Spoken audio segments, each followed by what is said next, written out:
वक्रतुंड महाकाय सूर्यकोटि समप्रभ निर्विघ्नं कुरु मे देव सर्वकार्येषु सर्वदा। श्री स्वामी समर्थ, श्री स्वामी समर्थ, श्री स्वामी समर्थ, श्री स्वामी समर्थ, श्री स्वामी समर्थ, श्री स्वामी समर्थ, श्री स्वामी समर्थ, श्री स्वामी समर्थ, श्री स्वामी समर्थ, श्री स्वामी समर्थ, श्री स्वामी समर्थ।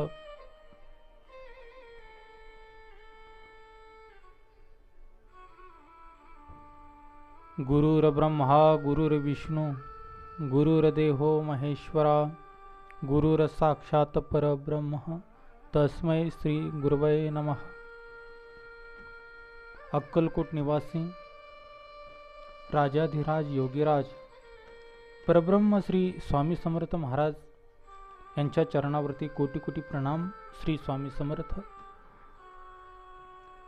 गेल्या 7 दिवसांपासून दत्तुकजवाहिनी यूट्यूबच्या माध्यमातून आपण कथा श्रवण करत आहोत। परमपावन कथा श्री स्वामी समर्थ महाराज यांची ही कथा आपण दररोज दुपारी 2 वाजता प्रसारित करत आहोत आणि अनेक दत्तदेसी या कथेशी जोडलेले आहेत। अनेक दत्तदेसी या कथेचा मनमुराद आनंद घेत आहेत। ही कथा आजची नाही महाराज, ही कथा आजची नाही, ही कथा स्वामींच्या कार्यकाळापासून चालू आलेली कथा आहे आणि या कथेचं स्वरूप त्या काळी असं होतं, घरोघरी स्वामींची कथा चालायची।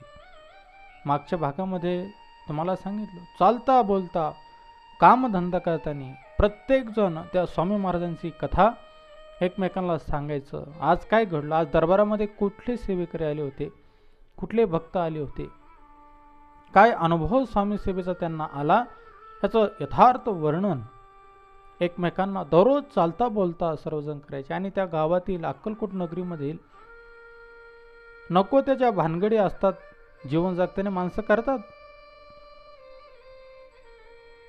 टिंगलटवाळी निंदा नालस्ती या गोष्टी घडतात माणसाकडून। परंतु स्वामींचं चरण जेव्हापासून त्या अक्कलकोट नगरीला लागलं ना महाराज, तेव्हापासून ह्या सगळ्या गोष्टी बंद झाल्या होत्या आणि फक्त स्वामी महाराजांचं गुणानुवाद, स्वामी समर्थ महाराजांची कथा, स्वामी समर्थ महाराजांचं गुणवर्णन आणि अशा पद्धतीने तिथे स्वामी नामाचं जप चालायचा, स्वामी नामाचं ध्यान चालायचं। अक्कलकोट नगरीमध्ये ब्राह्मणांना भोजन दिलं जायचं, अन्नदान आहे, जप आहे, ध्यान आहे, स्वामींची कथा आहे आणि त्यामुळं पुण्यभूमी अक्कलकोट नगरी त्या ठिकाणी झाली होती महाराज, पुण्यभूमी झाली।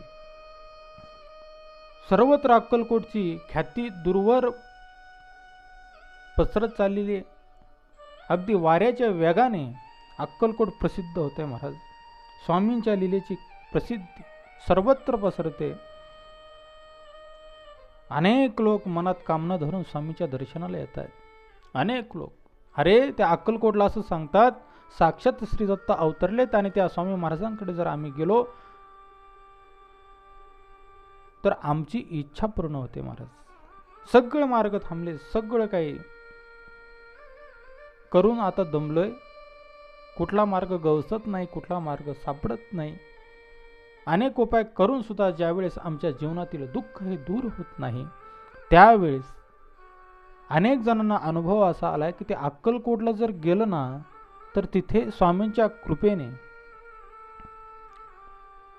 सकळ इच्छा सकळ कामना ह्या पूर्ण होतात। बरेच जणांना अनुभव आलाय आणि म्हणून अनेक भक्तजन करुणोपकरणे या गोष्टी प्रसारित होऊन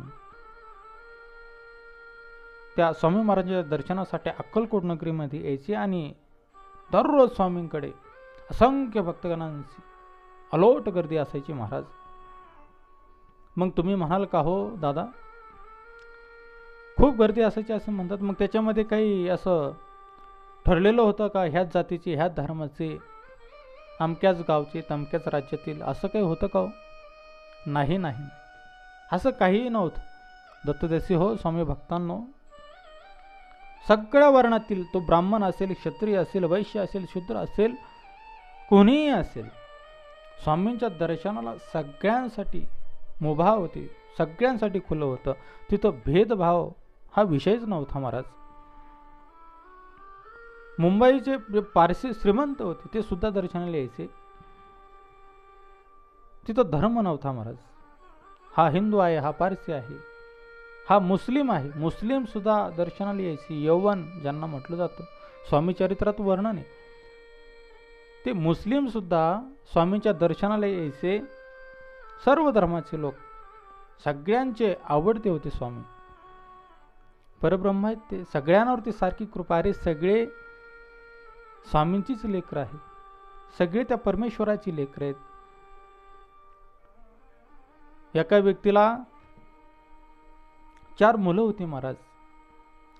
गडगंज संपत्ती, सगळ्या मुलांची नावे केली. म्हातारं गेलं. 4 मुलं आहेत, परंतु 4 मुलांमध्ये विचार एक नाही महाराज. आणि मग म्हाताऱ्याचा 10वा करायचा आहे. मग 4 मुलांनी 4 प्रकारे 10वा घातला. 4 मुलांनी 4 प्रकारे 10वा घातला. पण बाप तर एकच आहे ना महाराज, त्याला नाही रुसता येत कोणावरती. अगदी त्याच पद्धतीने परब्रह्म एकच आहे, सगळ्यांसाठी भगवंत एकच आहे. परंतु आपण मानतोय धर्म, आणि काही काही लोक तर असे खुर्चीसाठी, तेढ निर्माण करण्यासाठी धर्माचा चुकीचा उपयोग करतात. परब्रह्माजवळ तसं काही नसतं, भगवंताजवळ तसं काही नसतं. आणि म्हणून स्वामींचं चरित्र आहे महाराज, स्वामींचं चरित्र आहे. श्री गुरु नृसिंह सरस्वती स्वामी महाराजांचं चरित्र नरसोबाच्या वाडीचं घ्या. मुस्लिम राजाने मंदिर बांधलेले, स्वामींनी स्वीकार केलं महाराज, असं म्हटले नाही. प्रेम पाहतात स्वामी. दत्त संप्रदायामध्ये हिंदूंना जेवढी किंमत आहे तेवढी मुस्लिमांना सुद्धा दिलेली आहे. आणि म्हणून आजही जे वस्त्र नृसिंहवाडीला जे स्वामी महाराजांच्या चरणपादकावरती अर्पण केलं जातं, तर ते मुस्लिम बनवाटीचं असते, ध्यानात ठेव. असा इतिहास आहे. आणि म्हणून स्वामी महाराज म्हणजे साक्षात श्री गुरु नृसिंह सरस्वती स्वामी महाराज. इथे भेदभाव नाहीच आहे, कोणी या, शुद्ध भावनेने या, एवढाच काय तो नियम. तुमचं कल्याण झाल्याशिवाय राहणार नाही, असे स्वामी महाराज. यात्रेला जशी गर्दी असते ना महाराज, तशी गर्दी त्या अक्कलकोट नगरीमध्ये दररोज असे, दररोज जशी यात्रा भरली, आणि अशी गर्दी त्या अक्कलकोट नगरीमध्ये दररोज जमायची. सगळं असं आनंदमय वातावरण त्या अक्कलकोटचं असायचं. सगळीकडे आनंद, आनंद आणि आनंद.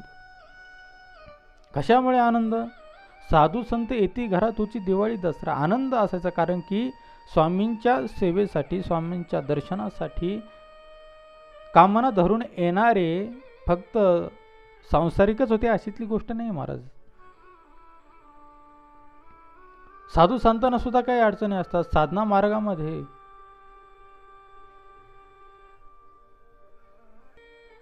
काही गोष्टी नाही कळत, आणि त्याचं निरूपण करून घेण्यासाठी, त्याच्या गोष्टी साधना मार्गातील समजावून घेण्यासाठी अनेक ब्रह्मचारी असतील, साधू असतील, संत असतील, सगळेजण स्वामींच्या दर्शनासाठी अक्कलकोटला यायचे. एवढंच नाही तर काही संन्यासी असायचे, ज्यांनी संन्यास धर्म स्वीकारलाय असे असायचे. काही फकीर असायचे. फकीर, मुस्लिम समाजामध्ये फकीर असतात, त्यांना संत म्हणतात. मुस्लिमांच्या संतांना फकीर म्हणतात. फकीर सुद्धा स्वामीच्या दर्शनासाठी यायचे, आणि आपल्या मनातील गुज गोष्टी सांगून स्वामीकडून प्रश्नाची उत्तरे घ्यायचे, आणि साधना मार्गाला लागायचे महाराज. त्यांचंही कल्याण व्हायचं. परब्रह्म आहेत ते. किती महिमान वर्णन करावं त्या अक्कलकोट नगरीचं, माझ्या स्वामी समर्थ महाराजांचं किती वर्णन करावं, किती महात्म्य सांगावं. जिथे साक्षात परब्रह्म अवतरले महाराज, ती अक्कलकोट नगरी. आता अक्कलकोट गाव नव्हतं राहिलेलं, साक्षात वैकुंठ झालं होतं, साक्षात वैकुंठ. किती वर्णन करावं त्या अक्कलकोटचं. असो, जास्त काय बोलत नाही आता. पण अशा त्या पुण्य पावन नगरीमध्ये मागच्या कथेत आपण श्रवण केलं, शंकरराव प्रवेश करतात, गाणगापूरला राहिलेत, भरपूर साधना केली, 3 महिने साधना केली, परंतु नाही, दत्त महाराज नाही प्रसन्न झाले, नाही व्याधी गेली. पण एक दृष्टांत मात्र झाला की अक्कलकोटला जा, स्वामी समर्थ महाराज आहेत, ते तुला सूचना करतील, ते तुला मार्ग दाखवतील. त्या पद्धतीने तू जर वागलास, ते उपाय जर तू केलेस, तर तुझं जे काही म्हणणं आहे, तुझा जो काही रोग आहे, तुझी जी व्याधी आहे, तर ती गेल्याशिवाय राहणार नाही. परंतु तरीही शंकररावांचं त्या दृष्टांतावरती विश्वास बसत नाही. शंकरराव जातच नाहीत. पुन्हा काही महिन्याने शंकररावांना पुन्हा दृष्टांत होतो आणि मग लगबगीने शंकरराव अक्कलकोटला निघतात. अक्कलकोटला येऊन पोहोचतात आणि मग सगळी परिस्थिती, हे वातावरण त्या शंकररावांनी स्वतःच्या डोळ्याने पाहिल्याच्या नंतर शंकररावांना सुद्धा खूप आनंद होतो. अलोट जनसागर आहे, अलोट जनसागर स्वामी सेवेकरांचा. खूप आनंद वाटतो शंकररावांना. इतकी गर्दी स्वामी महाराजांच्या दर्शनासाठी, एवढी गर्दी. आपण जर लवकर आलो असतो तर आतापर्यंत व्याधीतून मुक्त झालो असतो महाराज. शंकररावांना सुद्धा त्या ठिकाणी पश्चाताप होतो, पण समाधान वाटतं. आलो तर आपण काही काय ना, स्वप्न दृष्टांत झाला. खरोखर श्रीगुरूंची सूचनाच म्हणावी लागेल ती. गाणगापूर नगरीत स्वप्न दृष्टांत झाला. अक्कलकोटला आलो, पाहून समाधान पावले शंकरराव. खूप आनंद झाला. अक्कलकोटला आल्याच्या नंतर यात्रेची गर्दी झालेली आहे, खूप गर्दी, खूप दाटी. स्वामींचं दर्शन घ्यायला रांग लागलेली. त्या काळी रांगेत उभा राहायला जागा नाही. यात्रेत जशी चेंगराचेंगरी होती की काय, अशी भीती असते, एवढी दाट गर्दी त्या अक्कलकोट नगरीमध्ये स्वामींच्या दर्शनासाठी महाराज. शंकररावांच्या मनामध्ये आता चिंता निर्माण झाली. माझं जे काही मनामध्ये शंकररावांच्या इच्छा होती, स्वामींचं दर्शन घ्यायचं, स्वामींकडे आता मला माझं दुःख व्यक्त करायचे, स्वामी मार्ग सांगणार आहेत. स्वप्न दृष्टांत झाला, खोटा नाही होऊ शकत महाराज. गाणगापुरातील स्वप्न दृष्टांत, स्वामींना माझं दुःख सांगायचं, स्वामी मला मार्ग दाखवणार आहेत. पण एवढी जर गर्दी असेल, इतका दूरवरून मी आलोय माझ्या धर्मपत्नी सोबत, होईल का हो माझी स्वामींची भेट, स्वामींच्या सोबत माझा भेटीचा प्रसंग मला अनुभवता येईल का? शंकररावांच्या मनामध्ये चिंता आहे महाराज. इतक्या दूरवरून आलो, मोठ्या आशेने आलो, गर्दी भरमसाठ, होईल भेट त्या स्वामी महाराजांची? माझी चिंता आहे मनामध्ये. शंकररावांचं अंतःकरण हळवं, मुळात चिंता आहे मनात, चिंता. स्वामींच्या भेटीसाठी तळमळ आहे, रोगाने तर ग्रस्त आहे. स्वामींच्या भेटीशिवाय पर्याय नाही, शेवटचा मार्ग श्री स्वामी समर्थ. आणि आता या स्वामी महाराजांची भेट घ्यायची ठरवलं. आलोय अक्कलकोटला, परंतु गर्दी एवढी महाराज, होईल माझी भेट स्वामींसोबत? ही चिंता सतावते शंकररावांना. आणि मग शंकररावांनी खूप विचार केला या गोष्टीवरती, काय करावं, काय उपाय शोधावा. धनवान होते शंकरराव, काही कमी नव्हतं. राज दरबारी दप्तरदार म्हणून 6 लाखाचा इनाम त्या काळी मिळालेला. जहागीरदारी शंकररावांना, खूप पैसा, संतती, संपत्ती, काहीच कमी नाही शंकररावांना. परंतु रोग ब्रह्मसंबंध सोडत नाहीये, आणि म्हणून अक्कलकोटला यावं लागलं महाराज. म्हणून काय करावं, स्वामींची भेट घ्यायची. खूप गर्दी, खूप, एवढी गर्दी जमलेली आहे, एवढी गर्दी जमलेली आहे. काय करावं सुचत नाही. शंकररावांनी एक उपाय शोधलाच. त्या काळी अक्कलकोटचे जे प्रमुख स्वामी सेवक होते, तर त्याच्यामध्ये चोळप्पा महाराज आणि दुसऱ्या म्हणजे होत्या सुंदराबाई. सुंदराबाईंचं नाव तुम्ही सगळ्यांनी ऐकलं असेल स्वामी चरित्रामध्ये. त्या मूळच्या सोलापूरच्या होत्या, परंतु चोळप्पाकडे त्यांनी विनंती केली. चोळप्पा महाराजांना त्या म्हणाल्या मला स्वामींच्या सेवेची इच्छा आहे. फार हावरट स्वभावाचे, फार लोभी स्वभावाचे बरं काय, असं त्यांचं चरित्र वर्णन आहे. परंतु स्वामी ते परब्रह्म आहेत, सगळ्यांना सांभाळून घ्यावं लागतं. आणि आजपर्यंत इतिहास असा आहे महाराज, जेवढे महात्मे आहेत, जेवढे महात्मे आहेत, कीर्तनकार कीर्तनात जरूर सांगतात तंबाखू खाऊ नका, व्यसन करू नका. परंतु कीर्तनकाराचे जर ड्रायव्हर पाहिले, गाडी चालक जर पाहिले, तर त्यांना गायछाप शिवाय होतच नाही, तंबाखू शिवाय होतच नाही. मग कीर्तनकाराला जर म्हटलं का हो कीर्तनकार, तुमचे ड्रायव्हर जर तंबाखू खाणारे असतील कसं ते? मग ते कीर्तनकार उत्तर देतात. हुशार असतात कीर्तनकार, अभ्यासू असतात, त्यांना सगळ्या प्रश्नाची उत्तर देता येतात. मी जर याला ड्रायव्हर म्हणून जर नाही ठेवलं तर तुमच्याकडे कीर्तनाला येऊ शकत नाही, कारण की 90% ड्रायव्हर हे तंबाखू खाणारे असतात. आणि याने जर तंबाखू नाही खाल्ली तर कीर्तनकाराला भावपूर्ण श्रद्धांजली द्यायला यावं लागेल महाराज. आणि म्हणून मज्जाव करता येत, काहीतरी उणीवे चरित्रामध्ये, माणसं सांभाळावी लागतात, कार्य करून घ्यावं लागतं, नावेलाच असतो महाराज. अशा लोकांमध्ये राहावं लागतं. कधी कधी उदास वाटतं, कधी कधी करमत नाही, या लोकांमध्ये राहावंसं वाटत नाही, इच्छा होत नाही, पण राहावं लागतं. काही बेवडे असतात, काही की ना जमतच नाही, ते पिल्याशिवाय ते गायनच करू शकत नाही, परंतु साथीला आणावे लागतात धार्मिक कार्यामध्ये. असे काही काही धार्मिक विधी आपल्याकडे आहेत, पितात पण तरीही बोलावे लागतात, नाही बोलत असतो महाराज. आणि म्हणून धन लोभी आहेत सुंदराबाई, चोळप्पा यांना नंतर लोभ जडला, परंतु स्वामींना सांभाळून घ्यावे लागतात, सगळ्यांना सांभाळायचं, सांभाळण्यासाठी आहेत परब्रह्म. एखादं लेकरू वाईट असलं, एखाद्या लेकराच्या अंगामध्ये काही दुर्गुण असले, आईला दूर नाही लोटता येत महाराज. आईला सगळी लेकरं सारखी असतात. आद्य शंकराचार्यांनी आई भगवतीचं एक स्तोत्र लिहिलं आहे, मानसोपचार पूजेचं सर्व वर्णन केलेलं एक स्तोत्र आहे. त्या स्तोत्रामध्ये एक सुंदर असं वर्णन आदि शंकराचार्य करतात. शंकराचार्यजी महाराज म्हणतात, एक मुलगा नालायक असू शकतो, तुमच्या भाषेत सांगतो बरं का, एक मुलगा नालायक असू शकतो, वाईट असू शकतो जगदंबे, पण एक आई त्या पद्धतीची नाही असू शकत. त्या लेकरासाठी ती आई चांगलीच असते नेहमी, आणि म्हणून तू माझ्यावरती कृपा कर.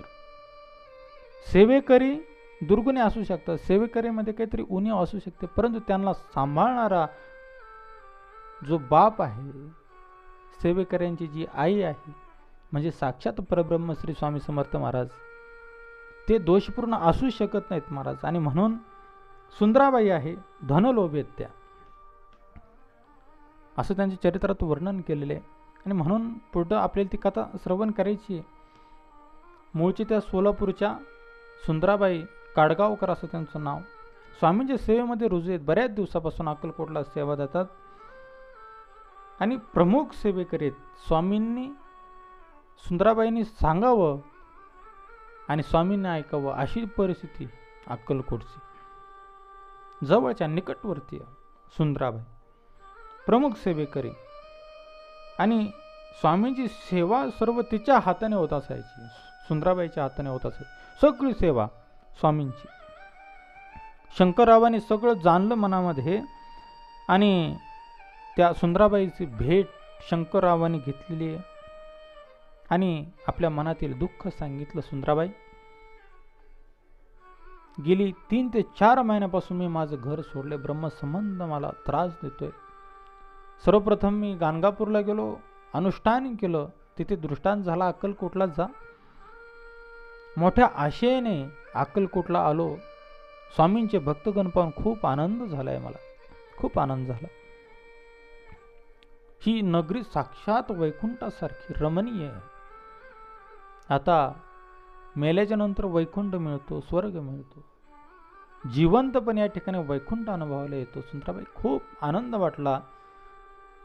पण एवढ्या अलोट गर्दीमध्ये, एवढ्या असंख्य भक्तगणांमध्ये माझ्यासारख्या सर्वसामान्य शंकररावांचा क्रमांक कधी लागायचा, कधी वेळ येणार ते स्वामींच्या भेटीची फार तळमळ लागली. रोगाने ग्रस्त आहे, हे शरीर माझं काळवंडलेलं आहे, भूक लागते पण अन्न जात नाही पोटात, तहान लागते पण पाणी गोड लागत नाही. सुंदराबाई जगतोय फक्त भगवंताचं नाव घेऊन, त्याच्या कृपेने. आणि जर स्वामींची माझी भेट जर नाही झाली तर या ठिकाणी कधी काळ ओढवेल सांगता येत नाही. परिस्थिती गंभीर आहे, सिरियस आहे. आणि म्हणून स्वामींची भेट व्हावी आणि माझी व्याधी या ठिकाणी दूर जावी, ह्याच आशेने मोठ्या भावनेने, भाऊक पद्धतीने स्वामींच्या चरणावरती नतमस्तक होण्यासाठी अक्कलकोटला आलोय. सुंदराबाई काही करा, परंतु स्वामींशी भेट घालून द्या. खूप उपकार होतील, खूप उपकार होतील. स्वामींकडे एवढी माझी विनंती कराल का? तुम्हाला काय लागेल तेवढी दक्षिणा मी देतो, काय लागेल तेवढे पैसे मी देतो, काय लागेल तेवढी रक्कम मी बहाल करायला तयार आहे, परंतु काही करा, एवढा उपकार करा, स्वामींची माझी भेट घडवून द्या. सुंदराबाई, स्वामींची माझी भेट घडवून द्या.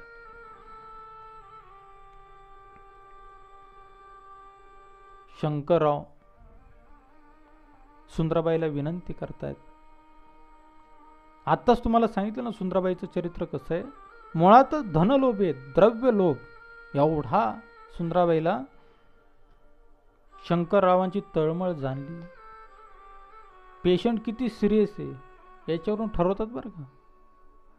दवाखान्यात तुम्ही जर जाल ना, पेशंट किती सिरियस आहे याच्यावरून त्याला किती कापायचं हे डॉक्टर ठरवतात. असे काय की हॉस्पिटल आहेत आपल्याकडे, धंदाच त्यांचा तो. आता काय नाही बोलायचं. हळवं जर पेशंट असलं तर मग अजून संधी सापडते. केव्हा केव्हा होतात. आणि धार्मिकतेमध्ये सुद्धा हे गुणधर्म हल्ली हल्ली यायला लागले. म्हणून VIP दर्शन तुम्ही जे म्हणता, VIP भगवंताला सगळे सारखेच हो. भगवंताला काय कोणी आलं तरी त्याला काही फरक नाही पडत. परंतु त्यांच्यावर ज्यांची पोट आहेत ते त्या संधी साधूंनी हे सगळं काही चालू केलेलं आहे. अनेक ठिकाणी तुम्ही जाता देवस्थानावरती, VIP दर्शन, पैसे द्या लवकर दर्शन देतो. तुम्ही माझ्यापेक्षा जाणकार आहेत. आणि त्यातलाच हा काहीसा प्रकार. स्वामींना सगळे सारखे, कुणी आला काय, लवकर आला काय आणि उशीर आला काय, येईल तो आपलाच सेवे करील, त्याच्यावरती कृपा करणं आपलं कर्तव्य. सुंदराबाई आधीची द्रव्यलोभी, धनलोभी, पैशाची तिला खूप हाव.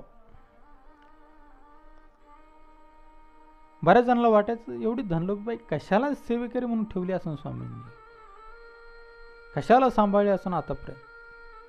परंतु काय असतं, व्यवस्था लावण्यासाठी अशी सांभाळावी लागतातच. कधी कधी नाविलाज असतो आणि कधी कधी ती गरज पण असते. आणि म्हणून उत्सुक येत ना ते कसे का करतात ना सेवा, करू द्या. खाऊन खाऊन खातील, खाऊन खाऊन आयुष करतील, यापेक्षा वेगळे काय करतील, पण सेवा करतात ना, व्यवस्था लावतात ना, हे महत्वाचं. म्हणून स्वामींनी कायची फार मोठ्या मनाने सांभाळली चोळप्पा आणि सुंदराबाई दोघेच. काहीतरी पुण्याचे असले पाहिजे महाराज. उगाच विनाकारण परब्रह्म आहेत ते कशाला सांभाळतील. सुंदराबाईला द्रव्यलोभ, खूप खूप द्रव्यलोभ. शंकररावाचं बोलणं ऐकलं, सुंदराबाईला सुद्धा आनंद झाला. आता संधीचं सोनं केलं पाहिजे. सुंदराबाई म्हणतात, शंकरराव तुमचं काम मी करते, काही अडचण नाही, तुमचं काम 100% झालं म्हणून समजून घ्या. सुंदराबाई म्हणते बरं का शंकररावांना, 100% तुमचं काम झालं म्हणून समजून घ्या.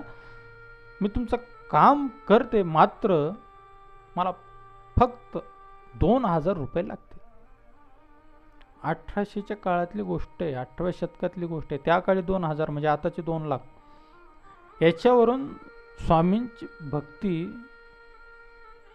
आणि त्या भक्तीचं महात्म्य किती थोर होतं हे आपल्याला कळून येईल, ध्यानात घे. तशी ती मोजता येत नाही, मूल्यमापन नाही होऊ शकत. पण त्या काळी 2000 म्हणजे आताचे 2 लाख, एवढी स्वामींची ख्याती प्रसिद्धी झाली होती. मोल किती त्या भक्तीचं याच्यावरून आपल्या ध्यानामध्ये येतं. स्वामींची प्रसिद्धी किती होती याच्यावरून आपल्या ध्यानामध्ये येतं. 2000 रुपये लागतील सुंदराबाई म्हणतात. कोणाला? शंकरराव. शंकरराव अगोदरचे श्रीमंत, गर्भ श्रीमंत, काहीच कमी नाही ना महाराज. दप्तरी निजाम सरकारच्या दप्तरी दप्तरदार म्हणून कामाला, भरपूर पैसा शंकररावांकडे, भरपूर पैसा, काहीच कमी नाही. संतती संपत्ती 6 लाखाचा मोठे जहागीरदारी, काहीच कमी नाही शंकररावांना. शंकरराव म्हणतात, सुंदराबाई 2000 म्हणजे काहीच नाही, फार कमी मागितले तुम्ही. मी तुम्हाला 10,000 रुपये देतो. 10,000 म्हणजे 2000च्या 5 पट शंकररावांनी कबूल. 10,000 देतो, पण स्वामींची माझी भेट झाली पाहिजे. स्वामींची माझी भेट झाली पाहिजे. ज्यावेळेस माणसं तळमळीने किंवा फार त्रासलेले असतात ना, पैशाचा विचार करत नाही महाराज. जाईल तेवढे जाऊ दे, सिर सलामत तो पगडी पाचास. पैसा कितीही कमवू, परंतु देह चांगला असेल तर. व्याधीने त्रस्त झालेले शंकरराव विचार करत नाही पैशांचा. 2000 मागतात तुम्ही सुंदराबाई, 10,000 रुपये घ्या, पण स्वामींची माझी भेट या ठिकाणी घडवून द्या. सुंदराबाई हे ऐकून आश्चर्यचकित होतात. सुंदराबाईला वाटतं लोक बोलतात, काम होस तर गोड बोलतात, आणि काम झाल्याच्या नंतर म्हणतात मी कधी म्हटलो. अनुभव आहे असा बऱ्याचशा पुजारी वर्गांना. कुठला देव, कुठलं महात्म्य, कुठलं नवस, कुठलं बोलणं, आम्ही नाही बोललोच नव्हतो असं. कलियुग आहे महाराज. सुंदराबाई म्हणते नाही, तुम्ही 10,000 रुपये द्याल, चांगले आनंद वाटला ऐकून, पण संकल्प करा. तळ हातावरती पाणी दिलं, संकल्प सोडा स्वामींच्या नावाने. शंकररावांनी लगेच तळ हातावरती पाणी घेतलं, संकल्प सोडला. स्वामींची भेट झाली, माझी व्याधी जर दूर झाली तर स्वामींच्या चरणावरती 10,000 रुपये मी अर्पण करेल.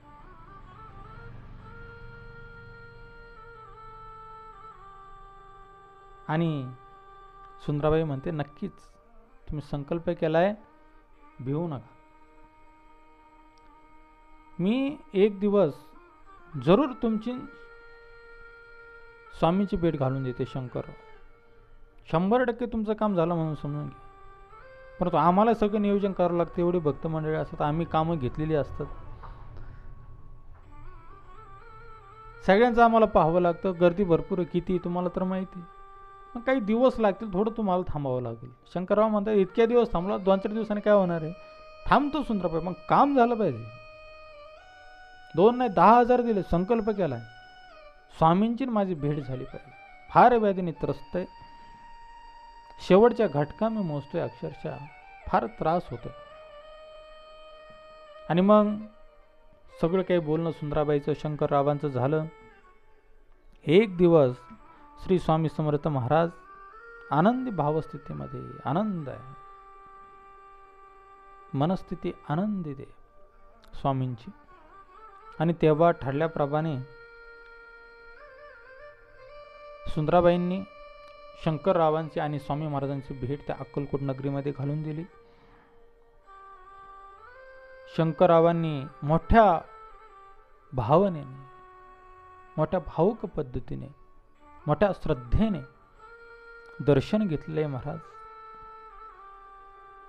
आणि सुंदराबाई स्वामींना शंकररावांची ओळख करून देते.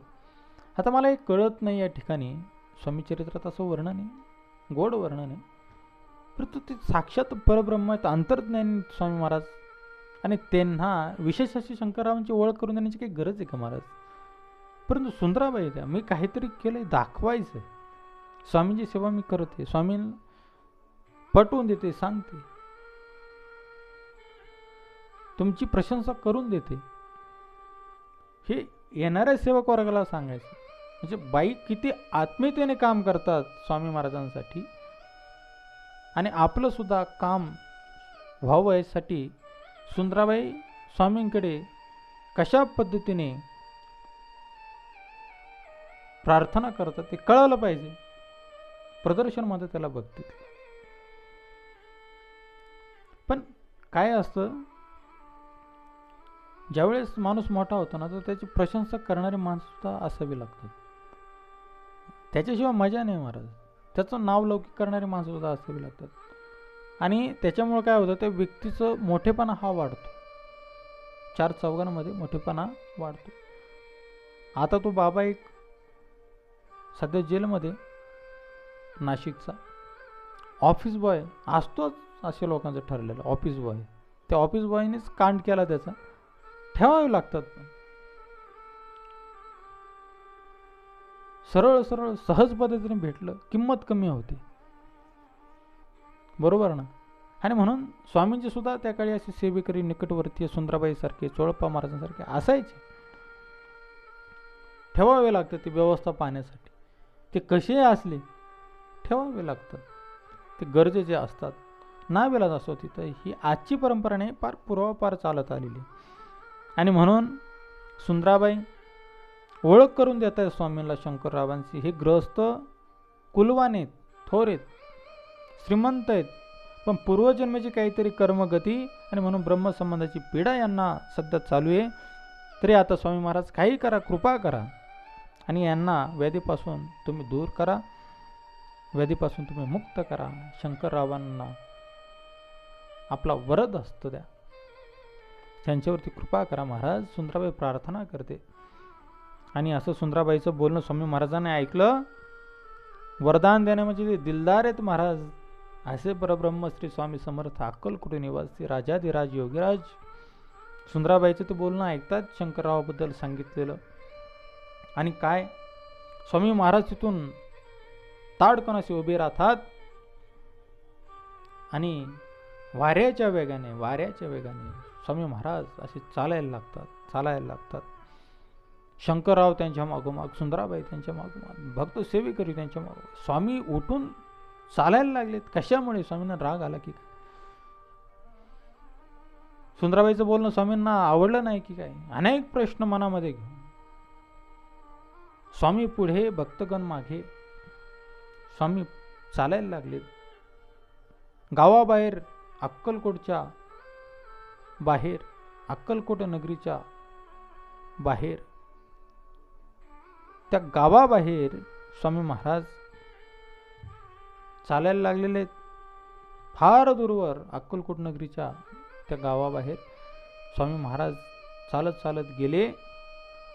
आणि तेथे शेखनूर दर्गा म्हणून प्रसिद्ध दर्गा आहे. अक्कलकोट नगरीच्या वेशीच्या बाहेर, गावाच्या बाहेर शेखनूर दर्गा. आणि त्या शेखनूर दर्गामध्ये स्वामी महाराज जाऊन पोहोचले. मुस्लिम समाजाची स्मशानभूमी, त्याला काय म्हणतात, कब्रस्तान. आणि त्या कब्रस्तानामध्ये स्वामी महाराज गेलेत.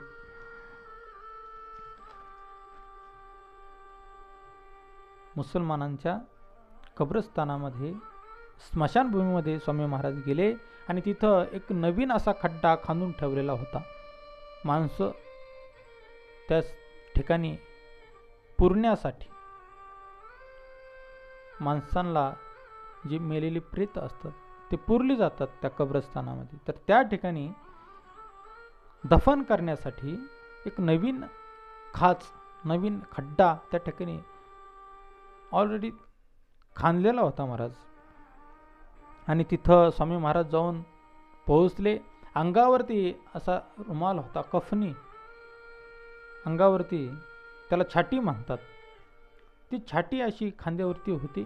ती छाटी घेतली, तो रुमाल घेतला आणि त्या खाचेमध्ये टाकला, त्या खड्ड्यामध्ये टाकला. त्या कब्रस्तानामध्ये जे काही खांदलेला होता पूर्वीचा तो खड्डा, आणि त्या खड्ड्यामध्ये ती छाटी टाकली. अंगावरचा तो रुमाल घेतला, असा अंथरला. आणि स्वामी महाराज त्या खड्ड्यामध्ये जाऊन निवांत पोहडले, निवांत झोपले. तेव्हा सोबतचे स्वामी सेवेकरी म्हणतात शंकररावांना, स्वामी महाराज या ठिकाणी लीला करून दाखवत आहे शंकरराव, बरं लीला करून दाखवत आहे. तुमचं मरण टाळलंय स्वामींनी, स्वतः झोपलेत स्मशानभूमीतील त्या खड्ड्यामध्ये, तुमचं मरण टाळलंय शंकरराव. तुमचं जे काही मरण येणार होतं, तुम्ही मरणार होतात, तर ते मरण तुमचं स्वामींनी स्वतःच्या अंगावरती घेतलं आणि ते मरण तुमचं आता टळलेलं आहे. हा अर्थ त्या स्वामी लीलेचा सर्व सेवेकरी जे नित्य ते स्वामींची लीला पाहत होते, ज्यांना स्वामींच्या लीलेचा आता चांगल्या पद्धतीने अंदाज येत होता, तर ते सर्वजण शंकररावांना समजावून सांगतायत. काही वेळ स्वामी महाराज तिथं झोपलेले आहेत त्या खड्ड्यामध्ये, आणि आता स्वामी समर्थ महाराजांची स्वारी उठलेली आहे आणि शेखनूर दर्ग्याकडे स्वामी महाराज जात आहेत. त्या दर्ग्यामध्ये जातात, काही काळ तिथे थांबतात आणि आपल्या मूळ स्थानी अक्कलकोट नागरात जिथे स्वामी बसलेले होते, तर त्या दरबारामध्ये पुन्हा स्वामी निघून जातात महाराज. त्या दिवशी शंकररावांनी फकीरांना जेवण दिलं, भोजन दिलं, अन्नदान दिलं, फकीरांना जेवू घातलं.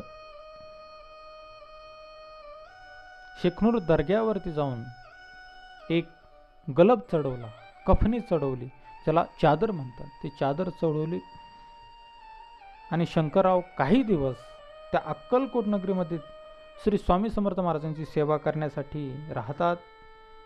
काही दिवस जातात महाराज, काही दिवस जातात. काही दिवस गेल्याच्या नंतर स्वामी समर्थ महाराज शंकररावांना आज्ञा करतात. अक्कलकोटची सेवा झाल्याच्या नंतर बरेच दिवस त्या ठिकाणी राहिल्याच्या नंतर शंकरराव स्वामी समर्थ महाराज त्या शंकररावांना आज्ञा करतात की कडुलिंबाचा पाला घ्यावा. काय? कडुलिंब. आणि त्या कडुलिंबाच्या पाल्याला असं बारीक वाटावं, बारीक वाटायचं आणि त्याच्यामध्ये 10 मिरे घालायचे महाराज. काय? 10 मिरे. आणि त्याच्या अशा गोळ्या बनवायच्या आणि त्या गोळ्या औषध म्हणून दररोज शंकररावांनी भक्षण कराव्यात, खाव्यात, आणि यामुळं शंकररावाचा ब्रह्मसंबंध निघून जाईल. श्री स्वामी समर्थ महाराज त्या शंकररावांना अशा पद्धतीने उपाय सांगतात. स्वतः श्री स्वामी समर्थ महाराज वैद्य आहेत महाराज, आणि जिथे परब्रह्म वैद्य आहेत, साक्षात स्वामी समर्थ महाराज वैद्य आहेत, सांगा कुठली व्याधी राहील? हिम्मत नाही त्या व्याधीची, हिम्मत नाही त्या रोगाची की त्या ठिकाणी स्वामी महाराजांपुढे ती अशी उभी राहू शकते. दिमाग हात स्वतःच मोठेपणा मिळवू शकते. असला कुठला रोग नाही, असली कुठली व्याधी नाही, परंतु फक्त भावशुद्ध जर असेल तर स्वामी महाराज भव रोग दूर करतात महाराज. हातच शारीरिक रोग होता त्या शंकररावाचा, आणि म्हणून स्वामींच्या बोलण्यावरती भाव ठेवलेला आहे शंकररावांनी, विश्वास ठेवलेला आहे. मागच्या कथेमध्ये तुम्हाला सांगितलं होतं शंकररावांचा विश्वास नव्हता अक्कलकोटला जाण्याचा, स्वामींच्या चरणावरती विश्वास नव्हता, आणि म्हणून पुन्हा त्यांनी गाणगापूरला अनुष्ठान केलं. परंतु आता विश्वास बसला, पुन्हा तेच स्वप्न गाणगापूरला पडल्यामुळे विश्वास बसला, आणि तो विश्वास घेऊन, ती श्रद्धा मनामध्ये ठेवून शंकरराव अक्कलकोटला आले. आणि आता काय करतील ते स्वामी करतील, हा पक्का विश्वास, आणि जे होईल ते चांगलंच होईल, हा पक्का विश्वास स्वामींच्या चरणावरती असल्यामुळे स्वामींनी सर्व लीला करून दाखवली. स्मशानभूमीत गेले, छाटी टाकली, झोपले, मरण टळलं शंकररावांचं. कडुलिंबाचा पाला घे, 10 मिरे वाटून त्याच्या गोळ्या बनवून दररोज खा, उपाय सांगितला. विश्वास बसला, विश्वास बसला.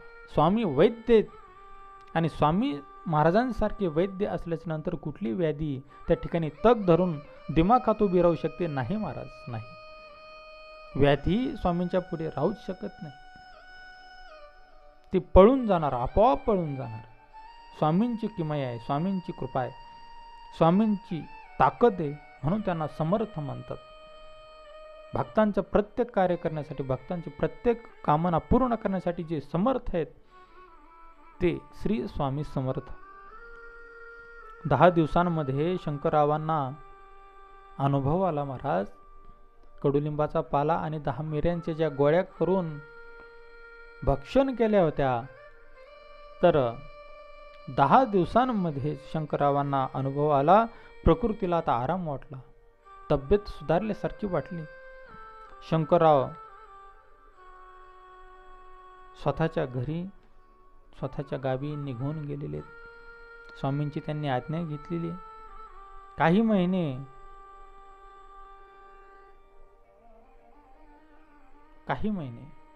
शंकररावां आपल्या गावी मुक्काम केलेले, आपल्या गावी राहिलेले.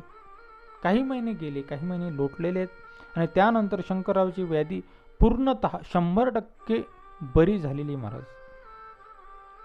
परब्रह्म श्री स्वामी समर्थ भगवान की जय. ब्रह्मसंबंध निघून गेला स्वामी महाराजांच्या कृपेमुळे. शंकररावांना खूप आनंद झाला, खूप आनंद झाला. एक व्याधी किती महाभयान, जीवन जगण्याची इच्छा नव्हती महाराज. पूर्णतः निराशा, पूर्णतः हताशा, पूर्णतः उदास जीवन. अन्न खायला जावा चव लागत नाही, पाणी प्यायला जावा तर घोटत नाही, प्यावंसं वाटत नाही. संसाराचं सुख घ्यावं, सगळं आहे घरात, सगळं आहे, काहीच कमी नाही. संपत्ती, अमाप संपत्ती. खायला हरेक वस्तू बनवू शकतो, खाऊ शकतो, सगळ्या गोष्टी आहेत, परंतु खाता येत नाही महाराज. रोग जळलाय ना, चिंता आहे, दररोज चिंता. नुसतं झोपून राहावं असं वाटतं. खाटेवरती पहुडलेले शंकरराव, झोप लागत नाही महाराज. आणि ही सगळी परिस्थिती शंकररावांची अनेक अनुष्ठान केले, दान धर्म केले, सगळं काही केलं, सगळं करून थकले शंकरराव. गाणगापूरला गेले, 3 महिने केले अनुष्ठान, 3 महिने अनुष्ठान केले, उपयोग नाही झाला. दृष्टांत झाला, विश्वास नाही ठेवला महाराज शंकररावांनी, विश्वास नाही ठेवला. अक्कलकोटला स्वामी साक्षात दत्त आहे, विश्वास नाही ठेवला. पुन्हा अनुष्ठान केलं, पुन्हा तेच स्वप्न. अरे अक्कलकोटलाचा कल्याण होईल, समर्थ सांगतील तसं आई. अक्कलकोटला आले, गर्दी फार, कसं दर्शन होणे स्वामींचं? विश्वास नाही, भरोसाच नाही की स्वामीचं दर्शन होईल. सुंदराबाईला मध्यस्थी घातलं, पैसे देऊ केले. सुंदराबाई काम करते किंवा नाही काय भरोसा महाराज. बरेचसे एजंट असे असतात, पैसे घेतात, निघून जातात, फोनही लागत नाही, वेबसाईट ओपन होत नाही. नंतर मनाची पक्की खुणगाट, फसलो गेलो आता, असतात ना. पण सुंदराबाईंनी केलं काम महाराज. खरंच प्रत्यक्ष परब्रह्मा साक्षात स्वामी महाराजांची भेट घालून दिली. स्वामी महाराजांनी भक्ताची इच्छा पूर्ण केली. स्वतः मशानभूमीत जाऊन त्या खड्ड्यामध्ये जाऊन झोपले महाराज. मरण टळलं शंकररावांचं, मरण टळलं. शेवटची घटका मोजणारे शंकरराव स्वामींच्या कृपेने जीवन जगू शकले. औषध दिलं, 10 मिरे, कडुलिंबाचा पाला महाराज. कुठलं मेडिकलमधलं औषध नाही, झाडपाल्याचं औषध. कृपा आहे स्वामींची. आयुर्वेद शास्त्रात प्रवीण असे माझे श्री गुरु श्री स्वामी समर्थ महाराज. धर्मशास्त्राचा गाढा अभ्यास आहे त्यांचा.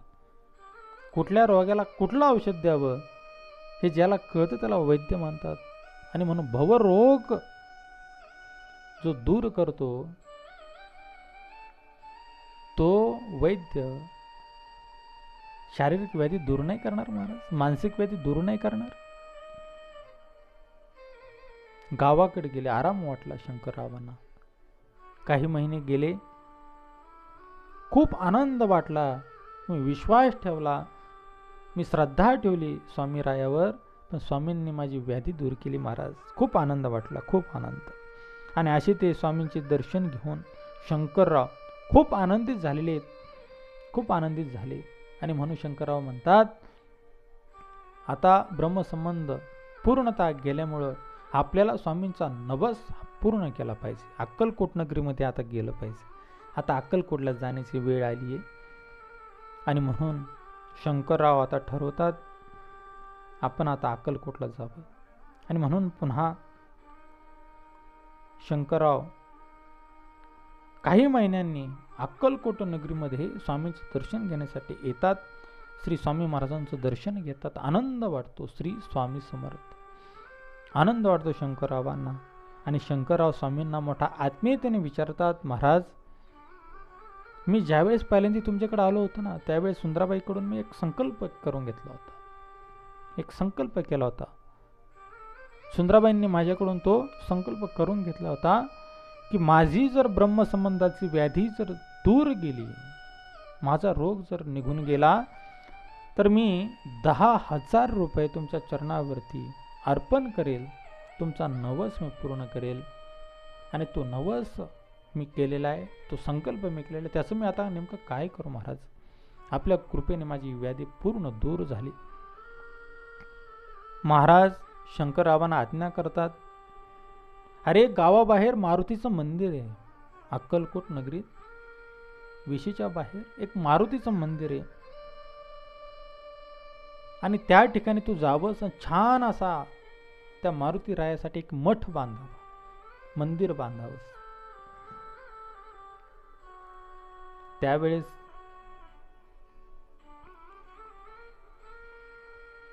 काही कारभारी होते, व्यवस्था पाहणारे, स्वामींची सेवेकरी.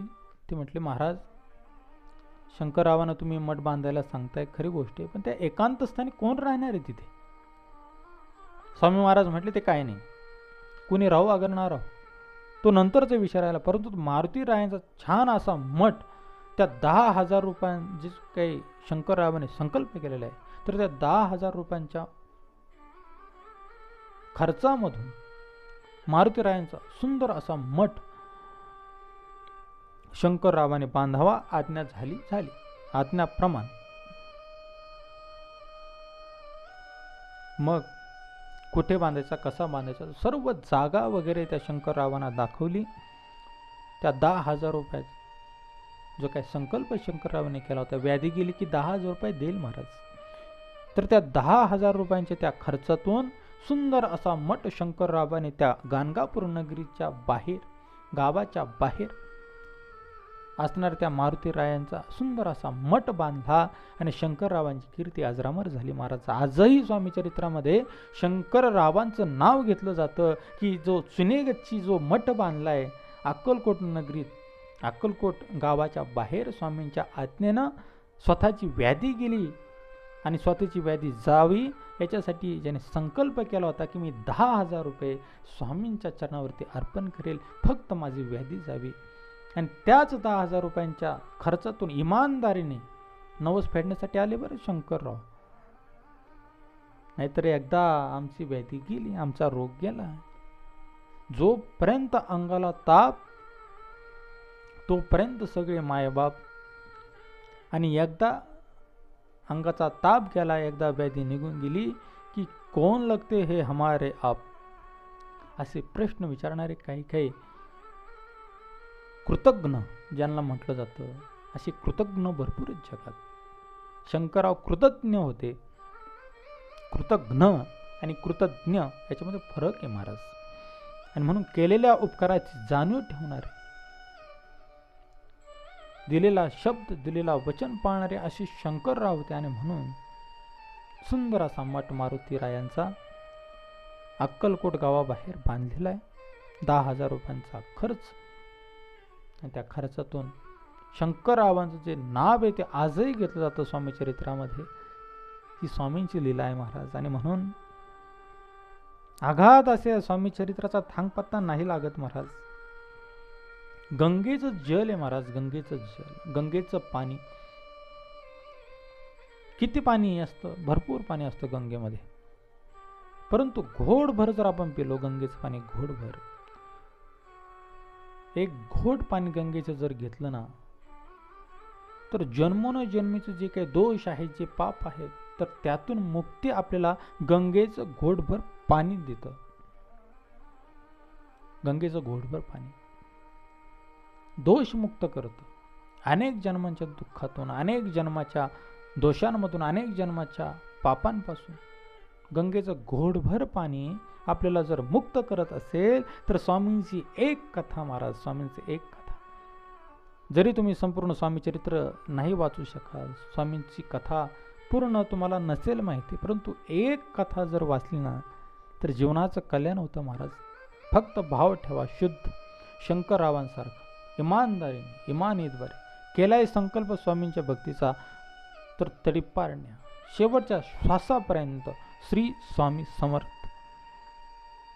नाम मंत्र टळता कामा नये, टळला नाही पाहिजे. श्री स्वामी समर्थ. आणि त्यामुळे एक घोटभर गंगाजल जसं तुम्हाला सर्व दोषातून मुक्त करतं, तसं एक जरी स्वामींची कथा दत्तगुरुवाहिनी यूट्यूब चॅनलच्या माध्यमातून तुम्ही श्रवण केली, तर जीवनामध्ये फार आमूलाग्र बदल झाल्याशिवाय राहणार नाही. स्वामींच्या कथेतील ही ताकद आहे. आणि म्हणून स्वामी कथा श्रवणात आदर धरा, दुर्लक्ष करू नका. स्वामींच्या कथेचा आदर धरा. स्वामींच्या कथेमध्ये ह्या लोकांमध्ये तुमचं कल्याण होईल, पृथ्वीवर असताना, जिवंत असताना, परंतु मेल्याच्या नंतर, देहांत झाल्याच्या नंतर परलोकी सुद्धा तुमचा सन्मान केला जाईल. कारण की ह्या जिव्हेने, ह्या कानाने दुसरं काही कामच केलं नाही. जिभेने श्री स्वामी समर्थ, श्री स्वामी समर्थ, श्री स्वामी समर्थ अखंड नाम जप केलाय. ह्या कानांनी दत्तगुरुवाहिनीच्या माध्यमातून कथा श्रवण केली महाराज. ह्या डोळ्यांनी स्वामींची मूर्ती पाहिली महाराज. ह्या पायांनी अक्कलकोटची वारी केली महाराज. ह्या हाताने स्वामींच्या दरबारामध्ये सेवा रुजू केली, अन्नदान केले, दक्षिणा दिली, पावती फाडली, दान धर्म केलाय. आणि म्हणून ब्रह्मदेव सुद्धा चित्रगुप्ताला म्हणाला, अरे सोडून द्याला, सोडून दे, परलोकी सुद्धा तुमचं कल्याण होईल, त्रास होणार नाही. कथेची जर आवड मनामध्ये असेल तर श्री स्वामी समर्थ महाराजांची कथा फार पावन करणारी कथा आहे महाराज. आणि म्हणून ही कथा ऐकायची असते. आणि ही कथा ऐकून स्वामी महाराजांची दत्तगुरूच्या माध्यमातून ही कथा सध्या चालू आहे.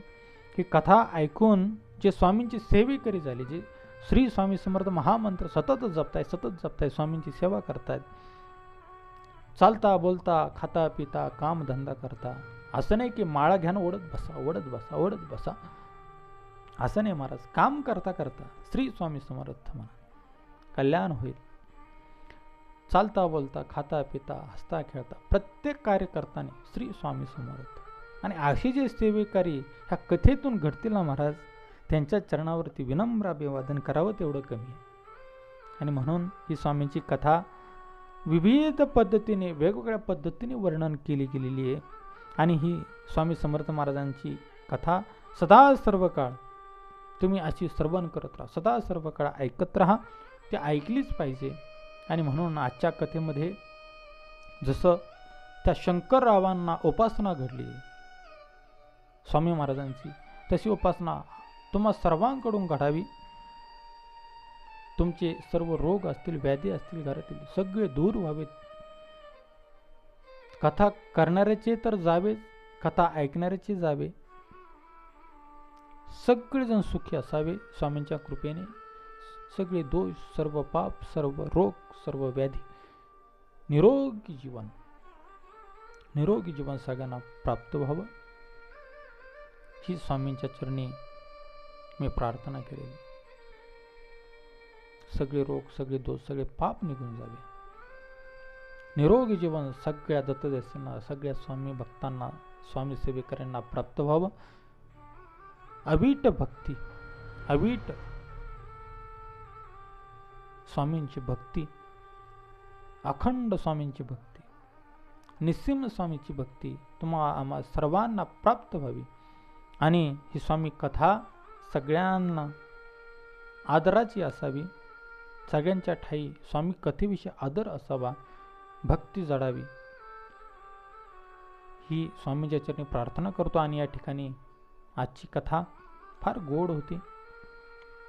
शंकररावांसारखी उपासना करा, जीवनात मंगल होईल, कल्याण होईल. श्रद्धा ठेवा, शुद्ध भाव ठेवा स्वामींच्या चरणी. सगळ्या दत्तदेसांना विनंती, सर्व स्वामी सेवेकरांना विनंती. आणि या ठिकाणी आज सांगतो, बोला परब्रह्म श्री स्वामी समर्थ भगवान की जय. परब्रह्म श्री स्वामी समर्थ भगवान की. परब्रह्म श्री स्वामी समर्थ भगवान की जय. अवधूत चिंतन श्री गुरुदेव दत्त.